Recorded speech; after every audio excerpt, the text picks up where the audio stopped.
Mankind always had an interest in flying, even as far back as in the times of the ancient Greece. The myth of Daedalus and Icarus comes to mind. In this story, they created wings out of metal feathers and beeswax to escape from Crete. However, despite Daedalus's warnings regarding flying too high, Icarus didn't heed his words and the inevitable happened. Beeswax from his wings melted and he fell down to his demise. Despite the tragic end, the myth shows how long-enduring has been the interest of flight. Although flying vehicles such as hot air balloons and airships did exist before fixed-wing aircraft, it were airplanes that led to a man's rule in the sky. The first powered fixed-winged aircraft was Wright Flyer 1, built by Wilbur and Orville Wright, which had its first flight on 17 December 1993. Following their achievements in aviation, many pioneers appeared around the world, such as Alberto Santos Dumont, who greatly contributed to aviation with his Santos Dumont 14 bis aeroplane, which had its first flight on 23rd of October 1996. Not even a decade after Wright Flyer's first flight, and aviation was already having some major progress.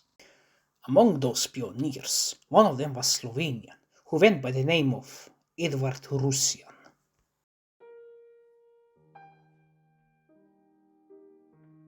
Edvard Rusjan was born in Trieste on 6th of July 1986.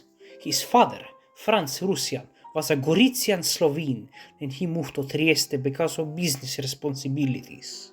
On the other hand, his mother Grazia Cabas came from Friulian Medea.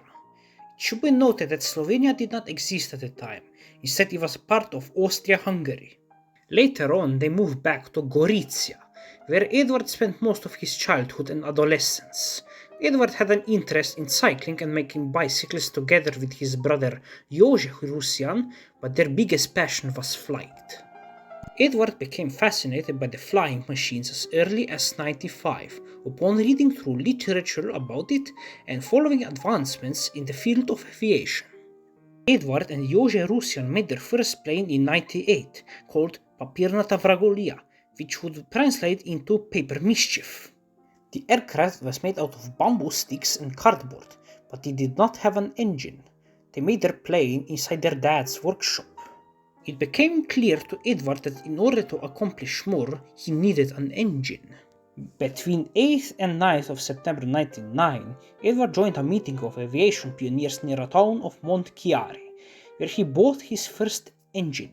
The said engine was a 25 horsepower Anzani aircraft engine, the same type that was used in Le Blériot's own aircraft, specifically Blériot 11, which he used to cross the English Channel for the first time.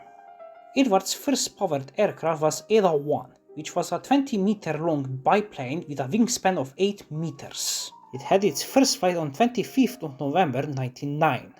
It has successfully flown for 60 meters, at the height of 2 meters. 4 days later it has flown even further, reaching 600 meters to be precise. Eda 1's flights were performed in Gorizia. Edward's next plane was Eda 2, which was a triplane in a pusher configuration. Unlike its predecessor, Eda 2's flight was not successful. The aircraft itself was destroyed in a crash, but Edward walked out of it without a scratch.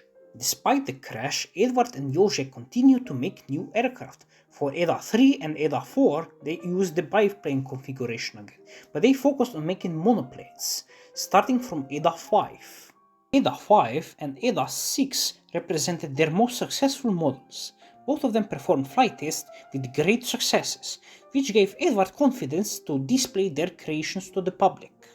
Such opportunity was taken on 28th of March 1910, when they participated in an aviation event. On 29th of June 1910, Edward participated in another aviation event in Gorizia, where he flew his own Eda 6 aircraft. It flew 40 meters above the ground and is considered to be Edward's most successful flight. Work on their aircraft continued with Eda 7 biplane. However, both brothers found themselves to be in a financially difficult situation thanks to expenses of their aviation projects. They attempted to obtain financial aid from France and Austria-Hungary, but their efforts were to no avail. In August of 1910, Edvard Rusjan met a businessman Mihail Merchep at the bicycle race. Merchep advised him to work together. Rusjan brothers were quick to agree, as they saw an opportunity to realize their dreams of making their own serial production of aircraft. In September of the same year, both brothers were preparing for the commercialization of their own aircraft production. They made a prototype monoplane with a Gnome engine. Soon enough, it flew over Zagreb and it could reach the altitude of 400 meters, a record at the time. Thanks to their success, Russian brothers and Merch planned to have a tour around the Balkans with their planes, starting in Zagreb, then following it up in Belgrade. However, Belgrade was the place of Edvard Rusjan's tragic epilogue.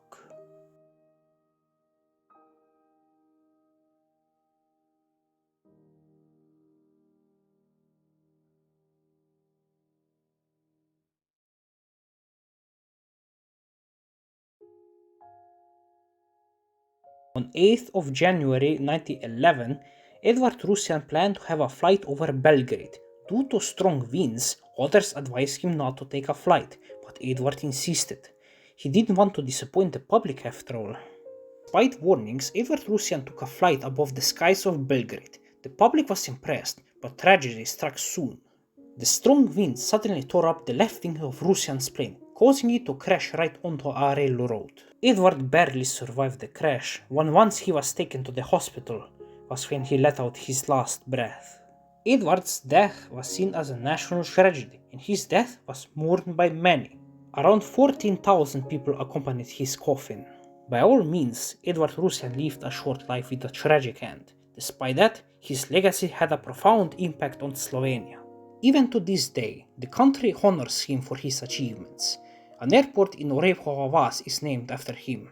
Not to mention, the latest Slovenian C-27J Spartan transport plane was named after him as well. This was the story of Edvard Rusjan, the Slovenian pioneer.